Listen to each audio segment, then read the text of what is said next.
Okay. Good morning, everyone. Good afternoon or good evening. So now this is the continuation of my co-reporter. So let's proceed to terminology of volleyball. So what is terminology of volleyball? This is volleyball has a rich set of terms describing gameplay rules and technique. So what do you mean by that? So volleyball no na ay mga na sila gina-set rich set nga mga terms nga which is murag ito siya specialize nga mga terms para ma-describe unsa ang pamaagi sa dula, mga rules and techniques sa imong pagkahimuon during the game. So now we have the basic games terms. What do you mean by rally? Rally is the continuous play. So sa Bisaya pa mo ni siya ang kanang tuloy-tuloy bitaw nga dula, like for example pag serve nasalo gidig and then giset and then gi-attack gibalik sa attacker. So mo na siya hangtod sa ang kaning mga rally is kanang tuloy-tuloy siya kadula hangtod sa maka-score. Get? Okay, thank you. So now let's proceed to serve. Unsa man ning serve?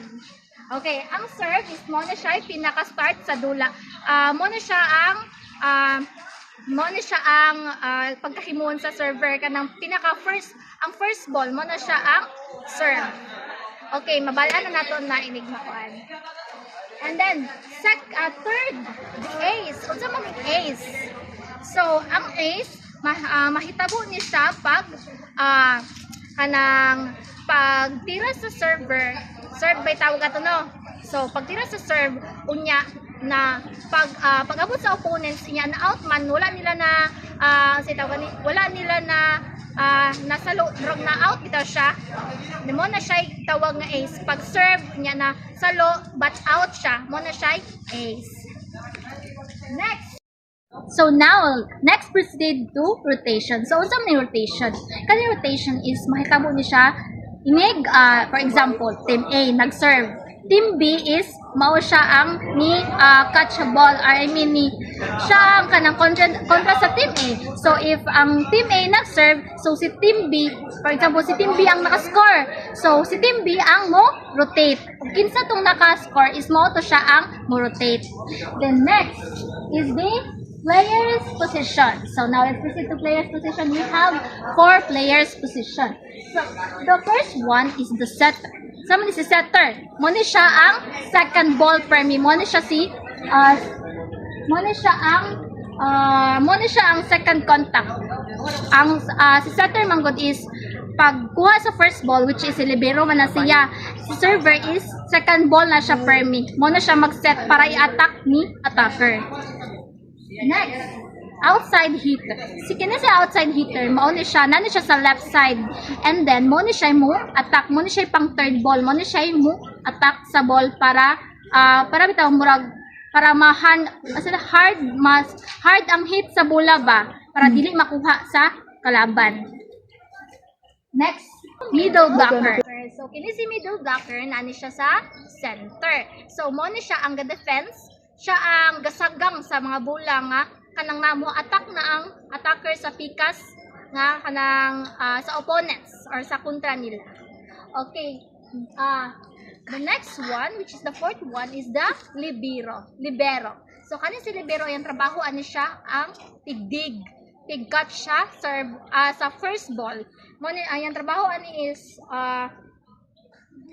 receiving and saving the ball. Mo na siya si libero. Mo na siya tigkamang-kamang na siya dito sa volleyball. Manayahan ko.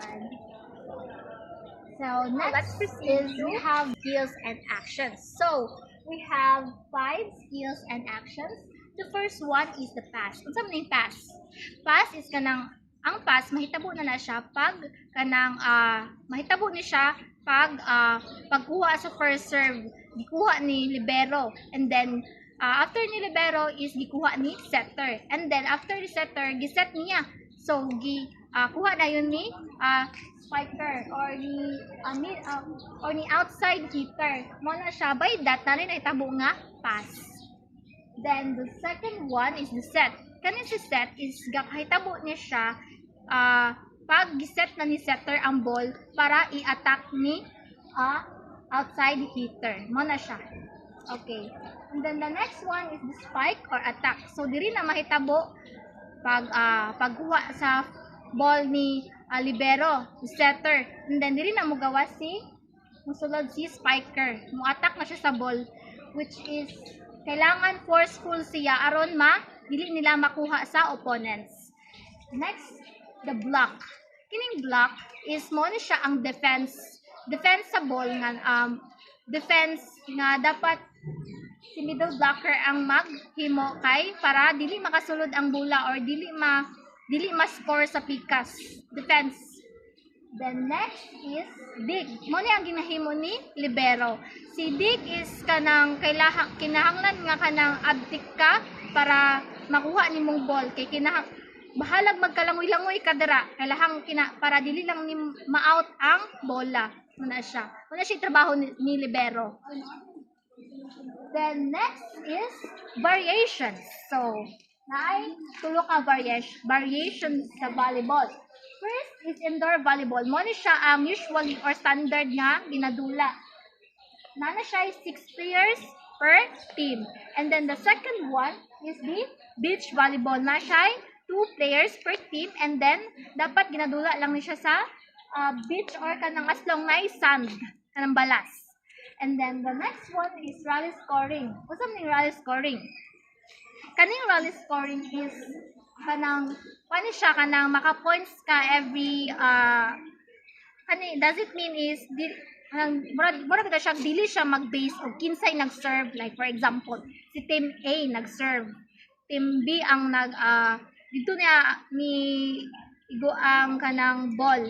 If kinsay naka-score nga team is automatic points sa to siya. Dili but pasabot kay si team A ang nag-serve, wala to siya score kay si team B ang naka-score. Or again, si team A nag-serve. Dito na padulong kay team B. So si team B ang naka-score. Does it mean kanang si team A man ang nag-serve is wala to score. Score gyapon to siya kay mo na siya ang kanang gina-follow mo na siya ang modern system nga gina-follow karon para sa scoring sa volleyball. Okay, let's proceed to modern significance. So, kaning modern significance, volleyball is one of the most widely played sports globally. So, ang volleyball no is isa sa pinakadako nga gina-play or ginadula nga sports globally. Dili lang locally, but globally. Like international, ginadula po niya siya dito. Okay. So, ang nag-govern na ni volleyball, governed internationally by Federation Internationally di Volleyball. So, again, ang nag-govern ani is ang Federation Internationally di Volleyball. So, muna yung nag-govern sa volleyball. And then, the next is featured. So, ang nag-featured is the first one na itulo. So, the first one is the Olympic Games. So, unsam ni mga Olympic Games? Like, ginadula siya sa mga dagko nga mga games or mga league.